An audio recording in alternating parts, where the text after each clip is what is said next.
Hello, my dear camera. We've got a lot to talk about.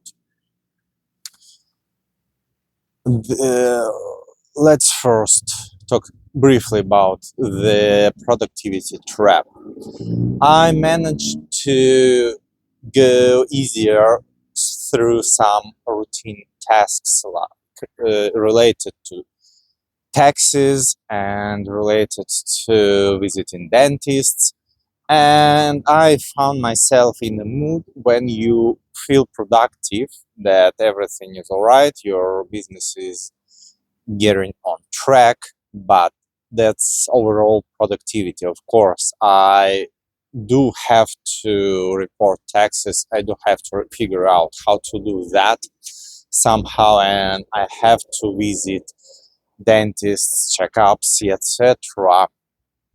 But for this week, it was the priority. It took my attention completely, and I barely did anything for breakthrough tasks.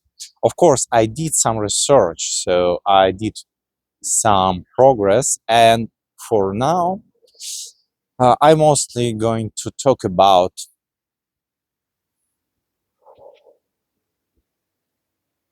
the problems of implementation AI for an entrepreneur, for an ordinary founder, manager, entrepreneur. And roughly know what I'm going to talk about exactly because I spent some time thinking on this, analyzing this. I know why do I want to pivot with my content strategy, but that was the recording more than a week ago in the previous vlog video. So let's switch to the main topic and talk about the problems of automation. Of no, not automation. So first, let's define the problem. Founders, including myself, uh, often have a FOMO when new technology emerges, or when you decide to learn something like how to promote your business in social media, and you start reading something, you start bumping into more and more materials, and you catch that feeling that everything is simple, everything is easy when you read another listicle or watch another masterclass where a guy confidently uh, does some setup that is understandable to you. So it instantly feels like, yeah, that's simple. Now I know how to do that, and I'm able to replicate that. But when it comes to the real practice with your own business, nothing works. You can't progress with that ease. And what we watchers do not realize there while we read a listicle or something, or watching a masterclass, or buying a course that promises us to teach lots of things in a single course. So you buy it once and you get a comprehensive picture of everything. What we are missing, why it feels easy, because the person who demonstrates that has developed the skills. So many things that you will stuck with are kind of automatic for them, for those who demonstrate what to do and how to set things up. And that's exactly the topic, or maybe the niche where I want to start publishing about. So to address this problem, we need to apply the principles of learning, of efficient learning, of fast learning into this particular field. So, and what is the field? Generally speaking, I see founders, managers willing to implement AI in their business and having all those problems I've just mentioned. And that's the entry point. If we dig deeper, then we see different types of problems. So, what can AI do for you?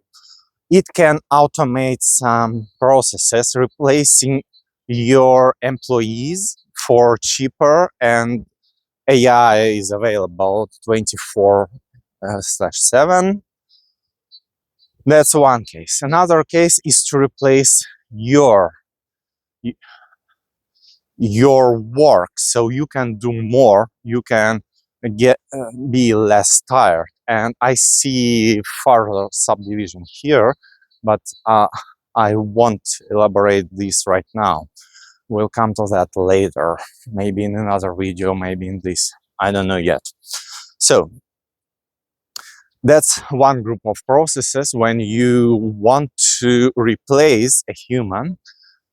And replacing yourself and replacing your employees or subcontractors are two different things. That's my take, and I have what to say about this. But all of that is one group. Another group is when you want to try something new, and you never had enough funds, your attention, budget, whatever, to try that. For example, your business is running somehow, but you want a new channel of customer acquisition, and you learn something about, say, social media management. That's gonna be my main example for many things, for the applications. And you don't have simply need power to not just need power. Managers are often limited in their own attention. So when you take a masterclass and you watch it, you see that everything is simple. When you try to do that for your business, you see that nothing works, because there are so many decisions to be made, there are so many things to fix. And that's another problem. And some people confidently claim that you cannot use AI so far to do this new, to start the processes in the areas where you are not competent.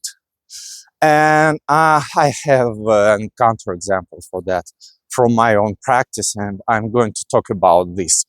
Yes, you will have to learn, but AI unlocks very different abilities that were impossible in the past. Let's talk a little bit about this.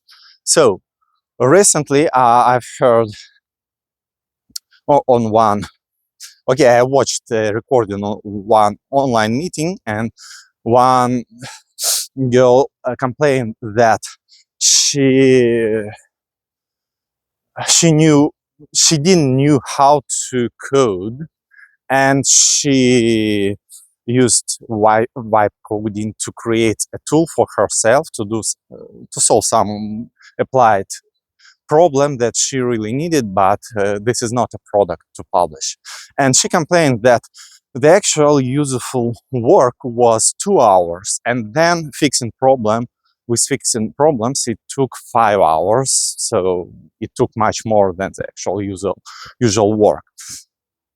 While Maxim Dorofeev was there, and he commented, look, a few years ago, if you do not know how to code, it took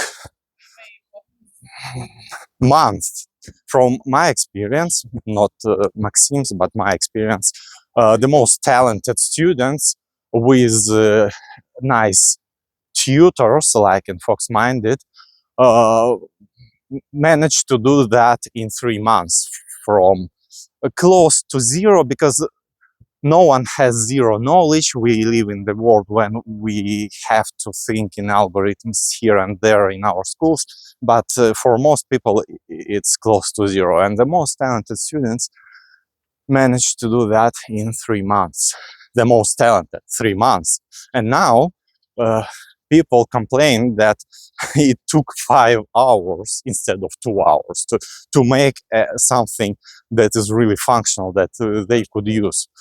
That's a tectonic shift, and apparently this changes how we try new processes. So uh, nothing is a surprise to me in that regard. In coding, because I am a software engineer, also it still looks fascinating. Yes, I'm not only a software engineer, but I also a developer's coach. In the past, at least. Today I'm kind of supervise one of the courses, but I do not do training on my own. So, but yeah, that looks fascinating, but to me that's understandable. I expected the progress, and it was a miracle that software finally is able to understand and even think in human language. But as we accommodated to this, I'm no longer surprised with any progress in creating software using AI. But I'm focused on other areas, and in particular, if you're about to learn something new in very different areas, like remember SMM, for managers, for founders who didn't who have not yet mastered it, who have not yet found the resource to actually try something meaningful there. AI changes things dramatically using the same mechanics. It is now much faster and easier to try things. So we're in the position when you still have to learn things. SMM still cannot run on autopilot. Also, maybe some people already have examples. That's another area where I can talk about, because in some areas, really low quality results work. In some niches. In some other niches, they don't. But even if we start talking this topic from the niche where it doesn't work, still it is now much easier because you have to learn those things, and if you know how to learn efficiently, and that's what I'm going to publish about, then you can try these things much easier, because you don't have to learn things. I mean, you don't have to gain the whole erudition before you start. So let me elaborate on this contradiction. In one hand, AI, large language models, already have erudition to answer your questions of how to do things. It has mainstream knowledge, and that knowledge is sufficient to solve the real problems.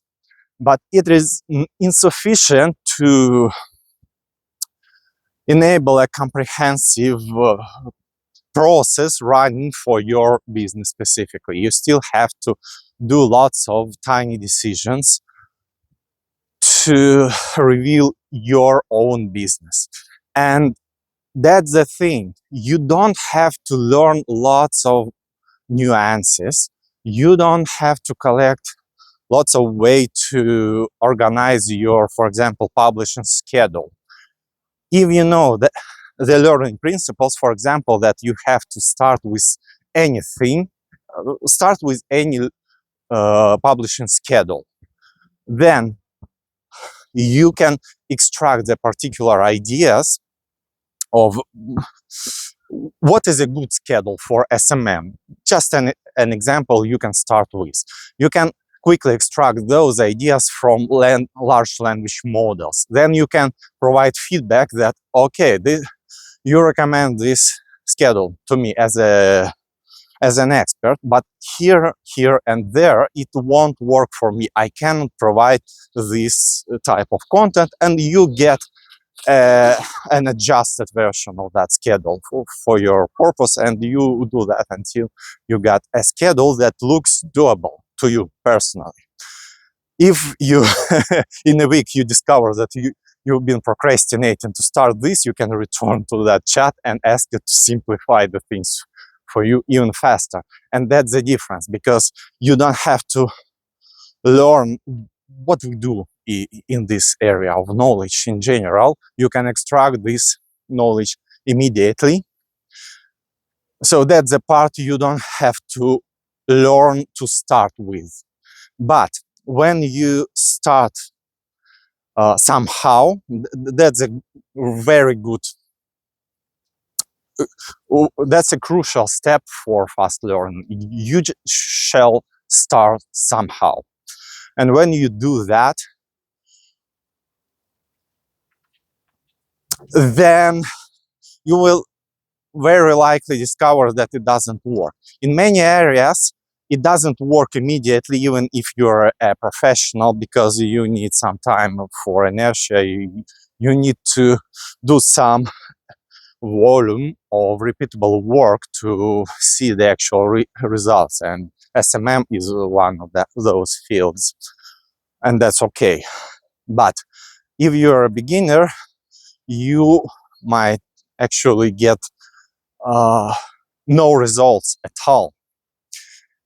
And that's the thing. That's all right, because when you started, you already anchored that experience that you now know how to do anything in that area, and so you can iterate. You can next switch your attention to a different component of your success. For example, you've learned how to start publishing anything. Check. Then you learn what else do you need. For example, that's analytics. Okay, the next quant of your time where you have enough energy to spend on this new direction, you do something. You do some step in mastering analytics. Very basic step, like start watching your analytics on your posts. The numbers there are depressing, but that's okay because you started doing that. Check. Then you again use large language models as a coach, and you tell them, I've started publishing, I've started reading analytics, I've got these numbers. See my analytics, because AI agents with cloudy cowork or with other tools are able to enter to see the web pages in your browser, so they can see the analytics on their own. And you ask it, as a coach, tell me what I should master next. And that virtual coach could advise you to change something in publishing, for example. That's unlikely, because very likely the coach will recommend you to train engagement. This is the moment where it is not obvious for lots of people who start that activity that you need to post in comments more than you post in posts. But at that point, you're open to understand that, to absorb that. And at first, it might look even simple. When you try, it is simple for people with one type of psychic constitution, and it is difficult for other people. That's all right. But again, you have that anchor that you realize you have that problem. That's a step forward. Then on the way to that problem, you again do a session of, okay, how can I comment? People do not engage with my posts yet. So I have to find some relative related posts. And okay, the next step could vary, but that's all right. So people, okay. When you learn that, you do that step by step. And every step produces some experience, some personal experience that changes you. I remember when people on the masterclass demonstrate how you should set up and orchestrate lots of different processes, and that looks smooth and feels easy because they have those automations. And in my example, where you do those step-by-step things, where you can quickly get the knowledge on what to do next, but you cannot really advance. You cannot set up everything because it is very complex. You should progress step by step, changing yourself. That's the important thing. Every step with your personal subjective experience of that little win changes yourself, bringing you to that state, that easiness, that lightness of actions you observed in a professional during a masterclass. So the real thing is to transform yourself from where you are to that easiness that you see on masterclasses. Or if you have an organization where you have many people, then you have a similar problem with transforming your organization. And here comes my experience. And nice floating home house, a cafe. No, don't know what is there. Uh, that's the same thing. We know big projects that costed lots of money and that failed because they attempted to transform the whole organization. I always was a fan of tiny steps as a part of a bigger strategy, and I'm still there. So when I talk about AI implementation in an organization, it should look, from my perspective, exactly the same as what I just told about leveraging AI in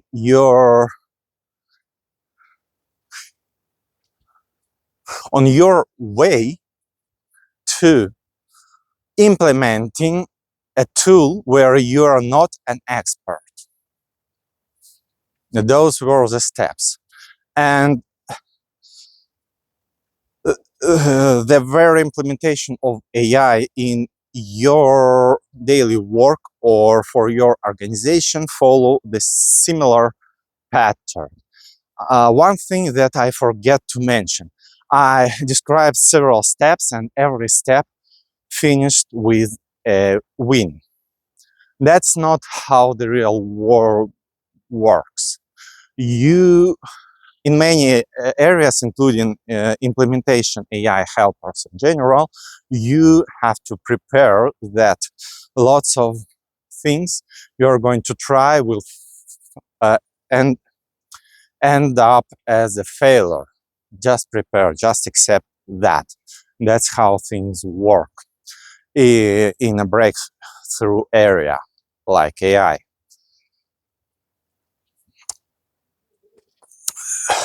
So, how do we see a perfect implementation of a new thing? You got a comprehensive service from someone, for example, you find a super pro company who should implement social media management, from you. They do full cycle, and you've got new component of your business working. That's a perfect picture that we see, and that fails in reality.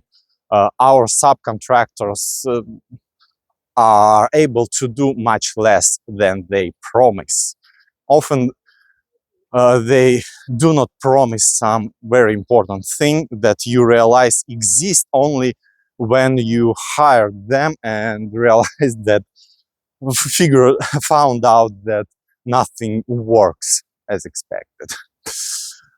And the same with tools. So if you want to implement AI agents in your business, that would be nice to buy only a single product where you can implement every idea invented by humanity so far to leverage the power of AI agents. The world is not at that point yet. All the software products suck. Many of them look very promising when you only see the demo and maybe try them on your very first step. But quickly you realize that this product could do that thing that is very important to you and that you already learned how to use for your good, to leverage your business. But another product can do another thing. And you cannot integrate these two together because each of them uses their independent storage. That's a very typical problem. And the same you can see many things. So you will have to create your custom setup. You should try new tools to I recommend not to try new tools just because you found them. You should try new tools for your particular problem. If you have a particular problem that you understand and you see a new tool that is designed to solve that exact problem, or maybe it is general purpose, but you've got an idea how to try it for your problem, try it, yeah. But if they promise you something new that you haven't thought about yet, do not start. That's too early. You will more waste your time than try that, except maybe very, very generic things like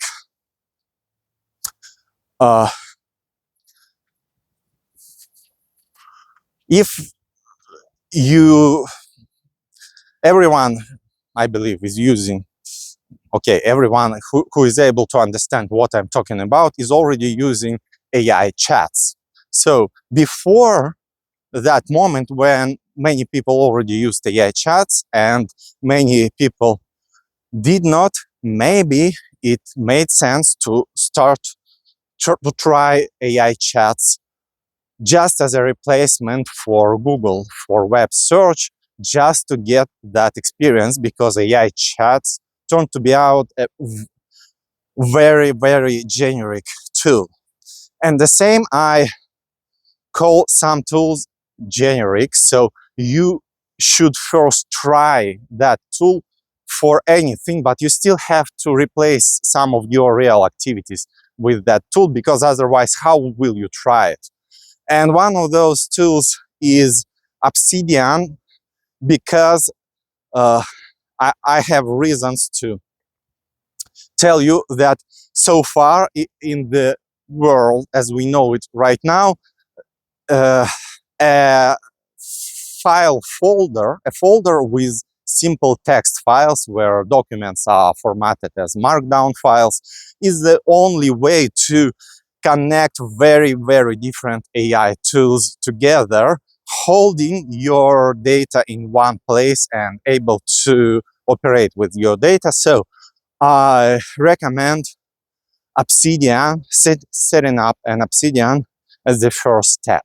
And that should be a separate article on how to start trying an Obsidian if you are a founder or a manager and you struggle with implementing AI in your business. So that's a simple component that do not bring value to you immediately on its own, but that unlocks you to try lots of other things. We have very few tools like that. And in most cases, if you just see the advertisement of that tool by its creators, that's over promising always. So you need, if you have a coach who tells you, "Oh, I'll guide you from where your business is now to something like to that you will have an SMM department." My favorite example, right? uh, and on this way, you have to do those steps. And if those steps include such abstract things like simply installing Obsidian, that's okay, because you know why the step is there, because you somehow decided to trust that person. That makes sense. But in most cases, you must already have a particular problem that you're about to solve with that particular tool. And only then you're able to actually learn that tool. It doesn't work. Learning is very bad in general. It is very efficient when it is driven by a problem that you understand. If you understand the problem and you do not understand the solution to that problem yet, that's the point where your learning is the most efficient. Back to topic where it was a spin-off. So that's how we learn new tools. And yeah, I was talking about integration and about the imperfectness of all the tools. The setup that works more or less today looks to me like that generic storage. I use files storage with Obsidian as an interface, and for example, Claude Code as a general purpose agent, or Claude Cowork if you don't like the word code, but Claude Code is not constrained to writing code only. It can read and write documents, it could make decisions, it could do the research. But they've created that new product rebranded to Cowork, not to mention code, that does essentially the same. To me, it feels buggier than Claude Code, so I still recommend Claude Code, but that's a thing. It works. It has its own problems, but it works. And such a database, a file base, I call it knowledge base, lets you keep those artifacts of your work there. Then the next thing that could be difficult for a non-IT guy, but the thing that everyone should probably learn is the version control. Why do you need, why it is crucial to learn version control on the early stages of your learning of your attempts to implement AI agents in your business, is that you need trust. You don't trust AI agents. If you start getting anything useful in that knowledge base, that files that you don't have in any other place, every your request to AI agent becomes stressful, because if it erases those information from those files, that would mean you lost that information. So you need a confidence layer. And that the version control system is exactly that confidence layer. If you found that you've lost some important data there, you still have the history of changes preserved if you understand version control like Git, and you actually use that. But in order to use it, you have to not to only master Git itself. You have to find out an interface that will let you freeze the state of your knowledge base with minimal clicks, with minimal cognitive effort. For example, I use a plugin in Obsidian that lets me freeze everything and save it to the remote server in one click. And Git enforces you to label every frozen state to write what's there.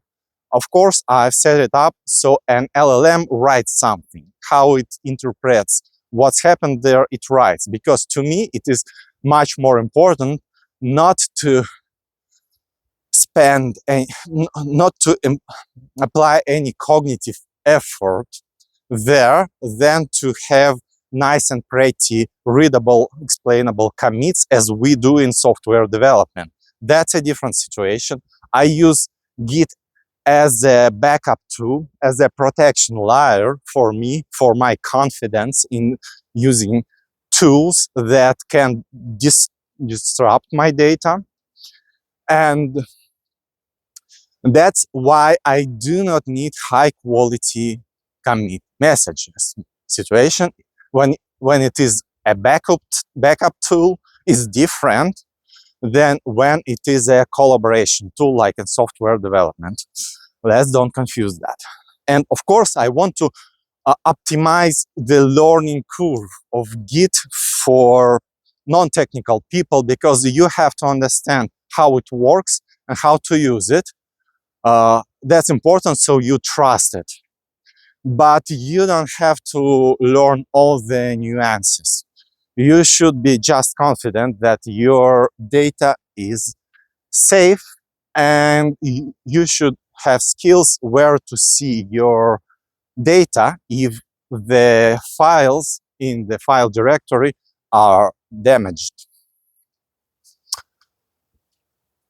So the first layer is file system, then Obsidian as an interface, then Git as your life vest, and trust guard. Then I've mentioned you should use a general purpose AI agent. So why general purpose? Because you instantly get out of the box nice things. It is able to read and write files. It is able to execute some commands that can transform data, do analytics. It can write Python script. If you didn't ask it to write a Python script, you just asked it to analyze your data. You've saved a table there with your data, and it can write a Python script to do some maths on your data to get insights, business insights for you. You probably won't know it did all that if it is configured so it doesn't ask every step for you, but that's another topic, how to balance safety, security, and autonomy. That's another topic that I'll, of course, once will touch. But for now, let's assume it's just able to do the work on its own. And that's another thing a general purpose AI agent has, is the ability to search the web and to read websites. So it can do research for you. But then you will quickly find out that it is not able to read social networks if it is Claude code. But Cloud Cowork can do that.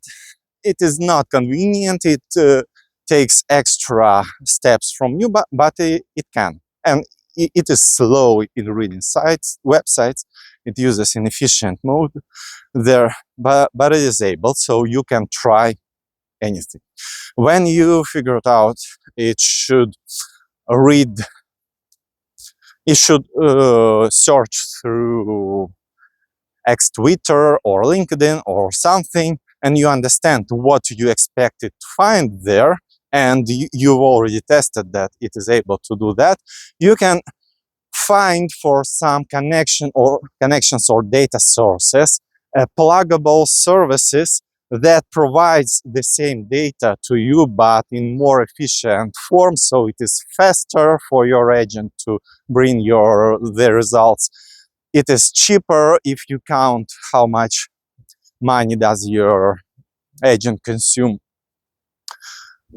That's not nice, but in some cases, those data sources unlock you what you cannot do through web interfaces. For example, if you need some data, aggregated data for search engine optimization, you will likely register in some service, in some paid service, and then ask Cloud Cowork to use its web interface, or you can connect AI agent directly to the machine readable endpoint that works more efficient, works faster, provides data in a feasible form, and is better in many regards. So apparently you have an option not to buy a service like that with an interface, not skip the part where you learn itself. You can go straight to buying or starting a trial on a service that only provides data to AI agents, like data for SEO, that I tried and I liked. You can simply connect that to your AI agent by MCP, and you start talking to your AI agent. You ask it to act as a coach, as an analyst, as a consultant, and it sees that it has those abilities to get data, and it decides how to use that data to address your problems. Or you can even ask, look, I've just connected that service and I want to evaluate it. Please tell me what you see, what do you think, what can we use from there? Given that our problems, the problems that I want to solve for my business are 1, 2, 3, etc. It is smart if you use a good AI agent with top tier large language model. It will explain you a lot what you can get from that data source. Then, so you see the setup is already quite sophisticated, but that's not all. You will likely need to have that AI agent, the access to an AI agent with the same data on the go. So you have to connect it to a messenger like Telegram or Slack. Again, security and usability concerns arise, but they are solvable. For example, my agent allows me to first of all, it is structured in different topics. I have a topic summarize URL where it knows that if I summarize things. If I feed an URL, it should read that URL and provide me a summary. If I feed a large text, it knows it will summarize this text. Another topic is capture everything. Another topic is capture publication idea. So in that topic, it interprets every piece of information as an idea to be put into the publishing pipeline, not in my knowledge base. It is not a fact about the world. It is a thing that we put to that pipeline specifically, and so on, so on. And all that works in Telegram. It accepts my text messages, photos, voice messages, so I can capture my ideas on the go. I can ask it, look, what do we have in our database about ABC? And I get that answer almost immediately. Of course, it takes several seconds for the cogs to rotate, but I get that answer on the go. I can think, I can dump my brain to the chat and then say, okay, I've just told you lots of my ideas. Please do with those ideas the following things. For example, save it to that project, or do some, or don't save that. Summarize my thoughts, do conclusions, etc., etc.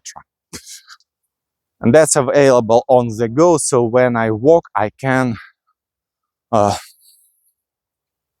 capture ideas and unlock some of my work-related thoughts. So I can afford to work more and think more.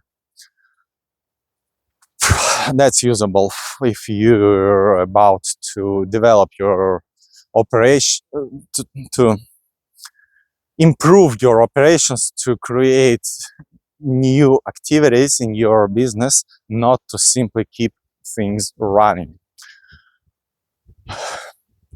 So that's a on-the-go connection.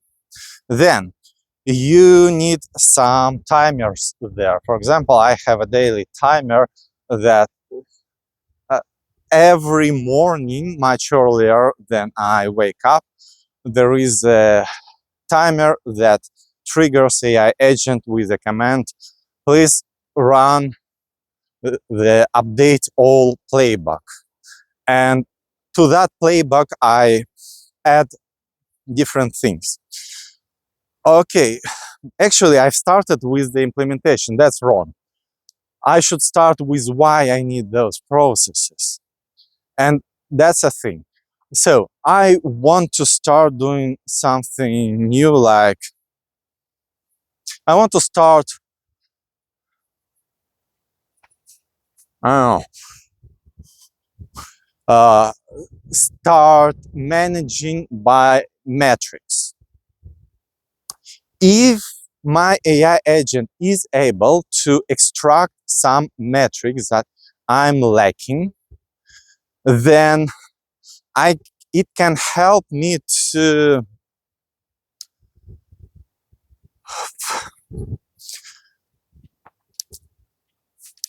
overcome that resistance of restructuring everything.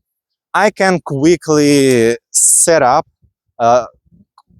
quickly dictate how I see that and where to get data. It can create a playbook out of that, and we can create a schedule that the agent should execute that playbook, for example, every night when I am asleep. So when I start my day, I've got new data. And that way I'm getting those stats that I cannot use yet because I only want to start using it. I want to be guided by stats, by numbers, but I haven't managed to learn that. I haven't transformed my business to that. I'm liking everything, but the very first step is to start collecting that data and start seeing it is relatively cheap today. Of course, if you have the technical ability to connect an AI agent to that data. In many, many cases today, you have that ability. Or a quick remark, if you put your task your tasks into a system like this Obsidian with Git, where you have history of changes, or if you use things like Trello, ClickUp, Jira, everything, they also have a history of changes. If an AI agent is able to see the activity on the tasks, then it could provide you with a summary. For example, every week you ask it, uh, in a trigger you ask it, you don't ask it manually. In a trigger you set up to, on every night from Sunday to Monday, it should get the history of your changes on the tasks for the previous week and provide you with honest, ruthless feedback. Find out the ways where you probably procrastinate, where you diverge from your genuine goals into some routine that is questionable. If it knows your goals, and why it knows your goals, because you can easily dictate your goals. And when you got that feedback for the first time, you can see that it doesn't quite understand you, and you can provide a feedback and ask it to save that to the respective file where that could be used on the next run. And so you can provide this motivational analytics that works. I tried that, and I saw people who also tried that. That works. That helps you stop doing something some filler activities and switch to what you actually need more. Such a honest feedback based on your real traces. You know the difference. It is not a generic advice. It sees what are the texts in your tasks, and what are the traces of those texts change. And these traces reflect what you actually have been doing the week that just ended. Back to the stats in January.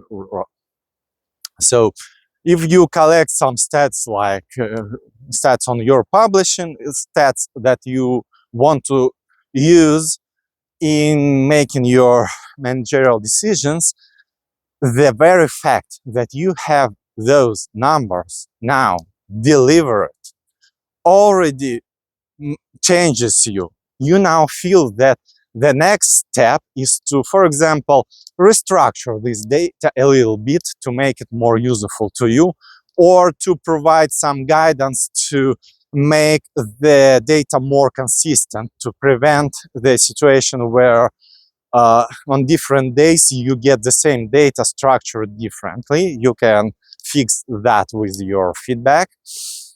And you've got that data, and your generic setup with generic AI agent connected to your messenger and having a general purpose file storage, just an ordinary directory with free files. All that enable you to try these new patterns. You ask it to provide you that sort of data. You start seeing that data every morning. Of course, if you are not avoiding to see that data, that's a psychological problem, and it is a part of the transformation process, of course. And the very accessibility of that data to you automatically every day changes your perception of the whole process, and you start consulting with that data. You start generating new ideas of what to change in the process. Maybe the data is so cool and it is so obvious to interpret that you will simply ask your AI agent to forward that data or a slice of it to your particular employee. So you know the very availability of that data will change their work, and that's all you need. Maybe not. Maybe you have to change something. Maybe you have to change something radically in your organization. But anyway, when you did a first step and you see that automated part of the process running, it is much easier to crystallize the other parts of the process on this very existent root or the first brick. How do we call the center of crystallization? Anyway, this thing that reliably runs, but that is incomplete by its nature, but it is already reliable. It becomes the center of crystallization where you could build the rest of your processes. And again, this idea of crystallization is one of the cornerstones of my publishing strategy. I will talk a lot about it. So let's wrap up. I'm talking about implementing AI in business from the perspective that listicles and all those things and demos that look as easy wins are misleading. We shall replace it with our knowledge on learning, on fast learning, and the essential part of fast learning is crystallization. When you focus on small wins, small parts of the big things, and every new change of the system is attached to that part that already works. You have a strategy where you you have some rough decomposition, and you master the parts of that strategy independently. In the perfect case, every part creates value for you. It is not useless. Sometimes it is not possible, but you still should focus on implementing these systems independently and attaching one to another. If that's for a person. With a team, some interesting effects might appear because people could have initiative. You have different brains who can focus on different aspects. That's more interesting, and you could progress funnier and faster in that case, or the team could be a source of resistance. But still, the principle is applicable there. It should only be modified for a team.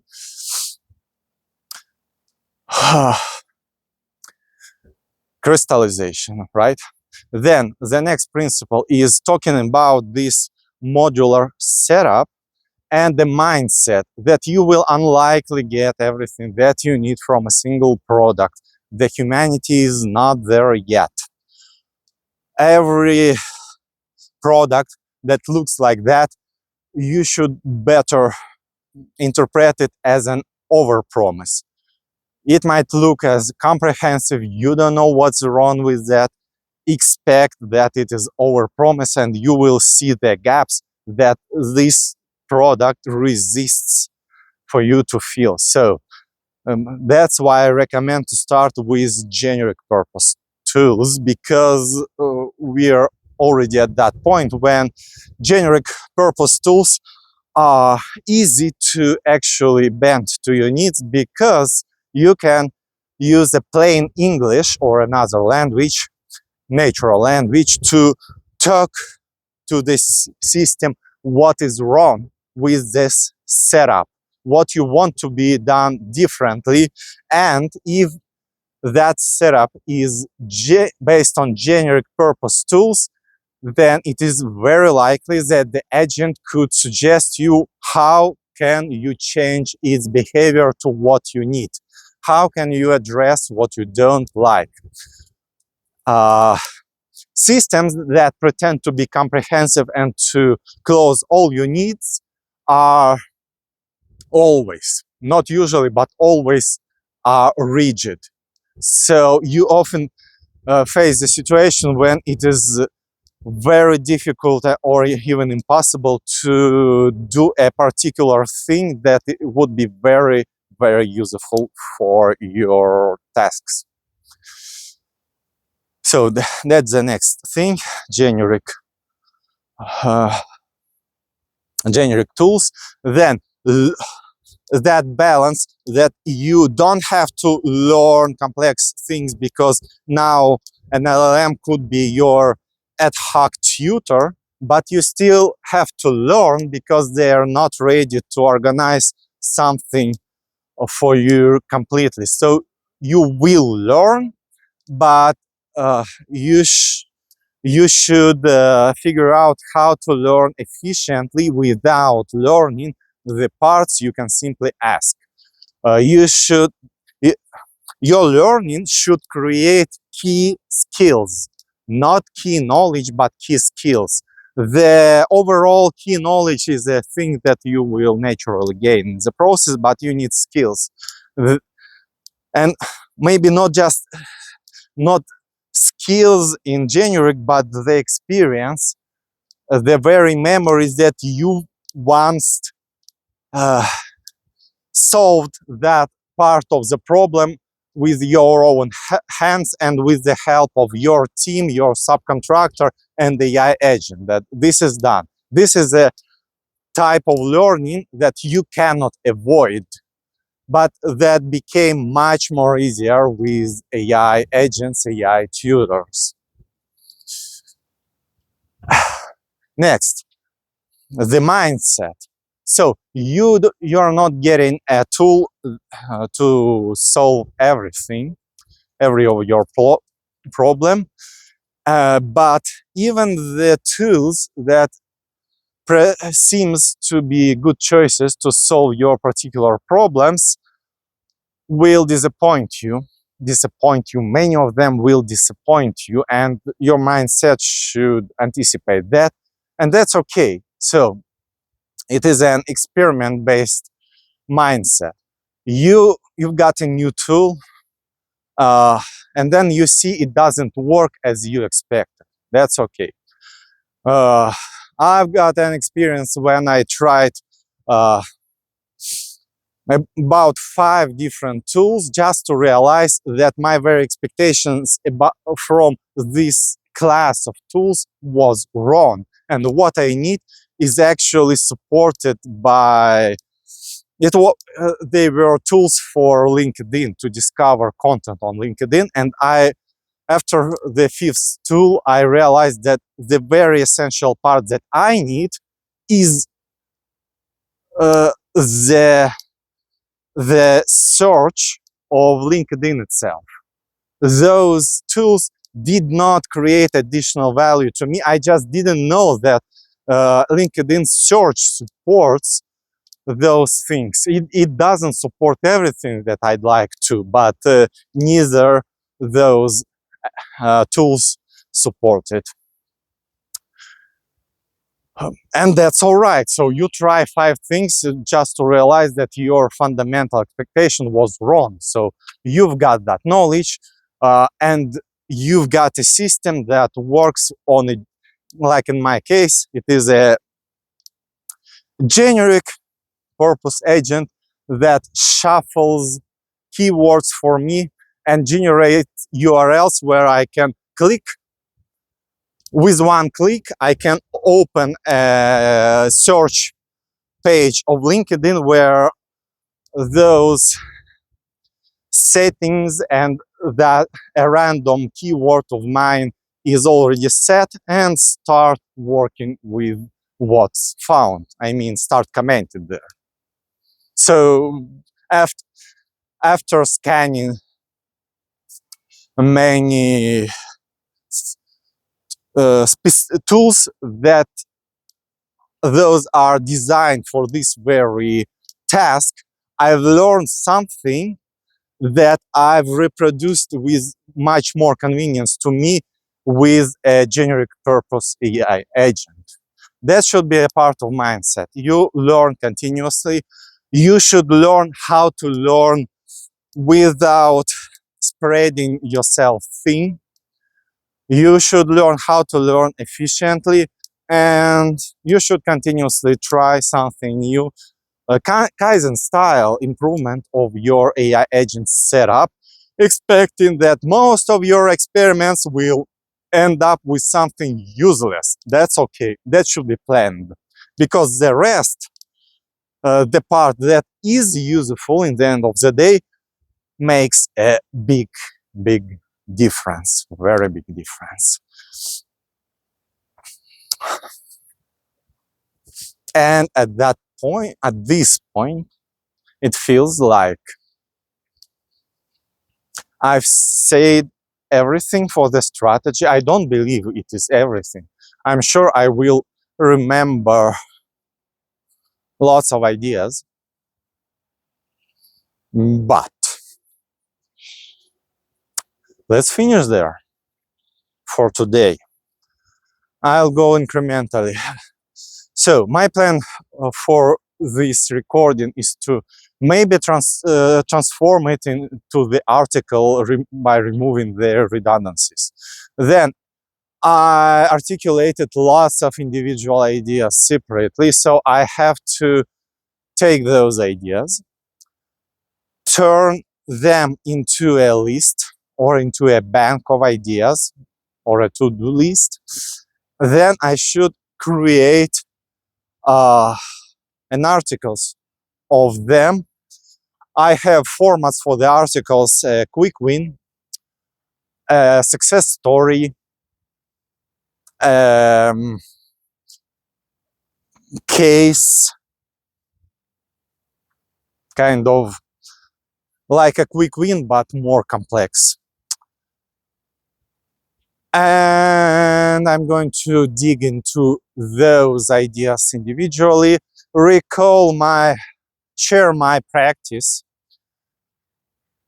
as an illustration for those things, and create articles in those formats. So I'm curious, will I be able to record several videos on this track a day, or am I going to be exhausted after a single video every single day? It would be nice if I can create lots of good content like that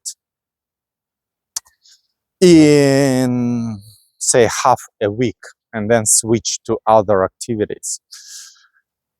Yet I'm not sure if that's possible, so that's my experiment for the foreseeable future.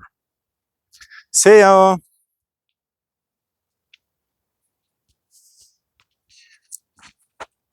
Wow, my button turned off.